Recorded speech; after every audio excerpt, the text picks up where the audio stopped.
এটাও অনেকটাই পুরনো ভিডিও। এবছরের কালী পুজো উপলক্ষে আমি তাড়াতাড়ি আলপনা দিতে লেগে গিয়েছিলাম। তারপর সব জায়গায় আলপনা দিয়ে চান টান করে খেয়ে এবারে আমি এসেছি এখানে আমাদের ঠাকুর মন্দিরে রঙ্গোলি করতে। আমি প্রত্যেক বছরই করি, মানে যে বছর থেকে এখানে বিয়ে করেছি, আইবুড়ো বেলাতেও বাপের বাড়িতে করতাম, আর বিয়ের পরেও এখানে এসে আমি করছি। তো এবছর একটু আলাদা ধরনের, মানে ফোনে দেখেছিলাম সেই বটলে পুড়ে যেরকম করে সেরকম করার চেষ্টা করেছিলাম, কিন্তু ভাগ্যক্রমে হয়নি আমার যেটা ভেবেছি। আমি যখনই যা ভাবি সেটা আমার সাথে হয় না, তার উল্টোটাই ঠিক ঘটে। তো এবারেও সেম জিনিসই হলো। আর এইখানে সোনা একটার পর একটা বিরক্ত আমাকে করেই যাচ্ছে। যা এক করে রঙ্গোলি কমপ্লিট করে দিদিও ছিল পাশে। তারপরে দিতে দিতে রঙ্গোলি করতে করতে সন্ধে হয়ে গেছে। এখানে আমাদের টুনটুনি খাটিয়ে দিয়েছে, বেশ ভালোই দেখাচ্ছে। আশেপাশে সবার ছাদেই এরকম হ্যালোজিন লাগিয়েছে। তারপরে রাত্রি বলতে লুচি টুচি হয়ে গেছে। তারপরে এসেছি মোমবাতি জ্বালাতে। মা ওখানে নিচে রান্না করছে আর আমরা এসেছি মোমবাতি প্রদীপ সব কিছু জ্বালাতে। আর ওদিকে দেখলে দুটো ফানুস উঠছে একসাথে, আর আমি এখানে ছাদে চারিদিকে মোমবাতি লাগাচ্ছি আর ঘেমে চান করে গেছি, এতটাই গরম হচ্ছিল। অন্য বছর কালী পুজোয় ঠান্ডা থাকে, এবছর যেন কি গরম হচ্ছে আর কি ঘেমে যাচ্ছি। তো চারিদিকে আমাদের লাগানো হয়ে গেছে মোমবাতি, ঠাকুর মন্দিরেও লাগানো হয়ে গেছে। এবার লাগানোর পালা হচ্ছে প্রদীপগুলো শুধু রঙ্গোলির পাশেই লাগাবো। আর এরকম উঁচু নিচু করে বাতিগুলো জ্বালাতে কি ভালো লাগছে। আর আমাদের হ্যালোজেনগুলো ঠিক এরকম ছাতার মতো করে দিয়েছে।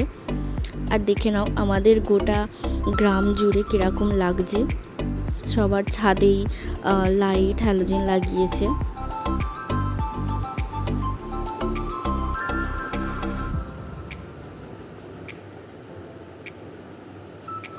বেশ সুন্দরই দেখাচ্ছিল সব কিছু। সবাদের ছাদে এরকম জ্বলছে। তারপর এটা হচ্ছে আমাদের ছাদ।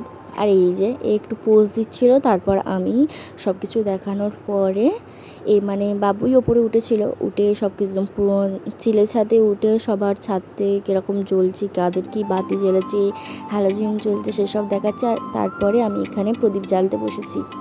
প্রদীপ জ্বেলে কিছুটা রিলস বানালাম, তারপরে ভিডিও করলাম, ফটো তুলে তারপরে রঙ্গোলির চারপাশে লাগিয়ে দিলাম 5টা প্রদীপ। এবছর রঙ্গোলিটা আমার বেশ ভালো লেগেছে, কারণ প্রত্যেক বছর শুধু রঙ্গোলি করি, কিন্তু এই যে মাঝখানে হ্যাপি দিওয়ালি জিনিসটা লেখা হয় না। আর জানো, হ্যাপি দিওয়ালিটা আমি সাদা রঙ পাচ্ছিলাম না বলে লাস্টে সাদা, মানে চালের গুঁড়ি দিয়ে আমি সাদা রঙটাকে খুঁজে আর তারপর হ্যাপি দিওয়ালি লিখলাম। তারপরে গেলাম বাজি কিনতে, কারণ বাবু বাজি কিনে দেয়নি আগে থেকে। তারপর আমাদের বাজি কিনতে নিয়ে গেল। সোনা তো সব বাজি নেওয়ার জন্য ছুটে করছে। আর এটা হচ্ছে আমাদের ক্লাবের প্রতিমা মা কালী। তারপরে আমরা রাত্রে খেয়ে দিয়ে ঘুমিয়ে পড়েছি। আর আমাদের এখানে ভোরবেলা হয় শিব পুজো। তো এখানে শিব পুজোর জন্য মা সব কিছু রেডি করে এনেছে। অন্ধকারে ঠিকঠাক হয়তো দেখতে পাচ্ছ না। এখানে বাপি সোনাকে নিয়ে দাঁড়িয়ে আছে। আর এখানে আবার বাতিগুলোকে, মানে সকালবেলা আমাদের বাতি ভোরবেলা যে হয় 4টের সময়, আবার আমাদের বাতিগুলোকে আবার জ্বেলে দিতে হয় চারিদিকে। আর এখানে ধুলো জ্বালাচ্ছে সোনা, কিন্তু আজে নেমে যাচ্ছে, ও তো পারে না ধরতে। আর এখানে রকেট ছাড়বে বলে বাবু রেডি হয়েছে। আর এখানে মা পুজোর সব কিছু আয়োজন করছে।